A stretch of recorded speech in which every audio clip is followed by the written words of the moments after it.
அனைவருக்கும் வணக்கம். நான் உங்கள் மேக்னெட்டிக் மானசா.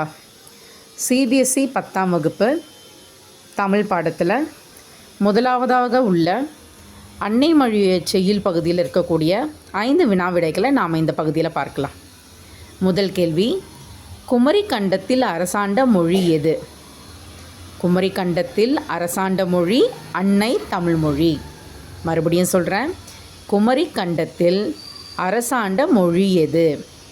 குமரி கண்டத்தில் அரசாண்ட மொழி அன்னை தமிழ்மொழி.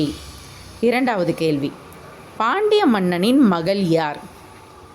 பாண்டிய மன்னனின் மகள் அன்னை தமிழ்மொழி.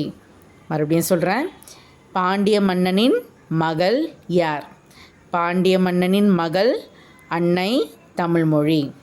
மூன்றாவது கேள்வி, சாகும் போதும் தமிழ் படித்து சாக வேண்டும் என்றவர் யார்? சாகும் போதும் தமிழ் படித்து சாக வேண்டும் என்றவர் க. சச்சிதானந்தன். மறுபடியும் சொல்கிறேன், சாகும் போதும் தமிழ் படித்து சாக வேண்டும் என்றவர் க. சச்சிதானந்தன். நான்காவது கேள்வி, பாவலரேறு பெருஞ்சித்திரனாரின் டேஷ் தொகுப்பிலிருந்து நமக்கு பாடல்கள் எடுத்தாளப்பட்டுள்ளன.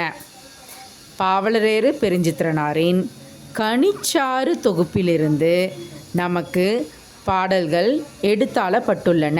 மறுபடியும் சொல்கிறேன், பாவலரேறு பெருஞ்சித்திரனாரின் கனிச்சாறு தொகுப்பிலிருந்து நமக்கு பாடல்கள் எடுத்தாளப்பட்டுள்ளன. ஐந்தாவது கேள்வி, பாவலரேறு டேஷ் டேஷ் வாயிலாக தமிழுணர்வை உலகெங்கும் பரப்பினார். பாவலரேறு தென்மொழி தமிழ் சிட்டு இதழ்களின் வாயிலாக தமிழுணர்வை உலகெங்கும் பரப்பினார்.